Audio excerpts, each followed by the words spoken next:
नमस्कार। स्वागत है आपका परिजात डिजिटल में। आज हम जानकारी प्राप्त करेंगे वर्तमान अफ़गानिस्तान के निर्माताओं में से एक अहमद शाह अब्दाली के बारे में। अहमद शाह अब्दाली की गिनती उन सेना नायकों में होती है जिन्होंने क्रूरता की सारी हदें पार कर दी थी। माफ कर दे उसे। ये अपने पिता मोहम्मद जमान खान अब्दाली के दूसरी संतान थे। मोहम्मद जमान खान हेरात के गवर्नर थे। कुछ विद्वानों का मानना है कि अब्दाली का जन्म 1722 में हेरात में ना होकर मुल्तान में हुआ था। हालांकि दुर्रानी के बचपन के बारे में जानकारी ज़्यादा नहीं है। दुर्रानी के पिता, जो कि फारसी सम्राट के नादिर शाह के अधीन हेरात के गवर्नर थे, उनकी मृत्यु के पश्चात उनका पालन पोषण उनकी माँ और उनके मामा ने किया था। इतिहासकारों में अब्दाली के बारे में यह बात मशहूर है कि उन्होंने अपने किशोरावस्था में ही राजनीति एवं युद्ध कला का कौशल प्राप्त कर लिया था। आज भी अब्दाली को नादिर शाह की सेना की रीढ़ की हड्डी के रूप में जाना जाता है।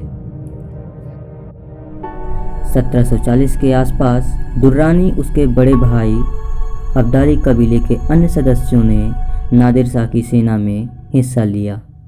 1747 तक अब्दाली फारसी सम्राट नादिर शाह के प्रमुख घुड़सवार सेनापति बन गया था। 1747 में हुई नादिर शाह की अकस्मात मृत्यु ने तत्कालीन अफगानिस्तान को शासक विहीन कर दिया था, जिसके कारण तत्कालीन अफगानिस्तान में छोटे बड़े शासकों ने अपना प्रभुत्व स्थापित किया, जिससे व्यापक अवस्था फैल गई थी। अफगानिस्तान को मजबूत शासक की आवश्यकता थी, जिसको चुनने के लिए लोहा जिरगा का आयोजन किया गया। यह सभा बुजुर्गों की सभा होती है।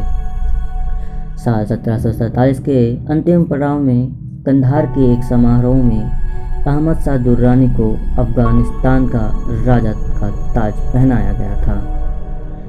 जिस समय उसे शासक चुना गया था, उस समय उसकी उम्र मात्र 25 वर्ष थी। 1748 तक दुर्रानी ने गजनी, काबुल, पेशावर तक अपनी जीत कायम की। हालांकि उसकी पहचान एक सेनानायक, एक सम्राट से कहीं ज़्यादा एक निर्मम, बर्बर, हत्यारे और लुटेरे के रूप में होती है। उसने भारत पर 1747 से 1769 तक के बीच में 9 बार आक्रमण कर लूटपाट की।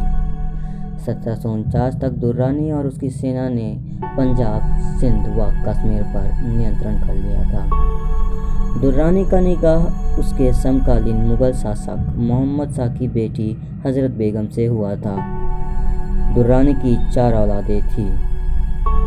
1760 के दशक में सिखों के विद्रोह में दुर्रानी ने पंजाब का हिस्सा खो दिया था। इसके बाद धीरे धीरे दुर्रानी का राज्य बिखरने लगा और जून 1773 में दुर्रानी की मृत्यु हो गई।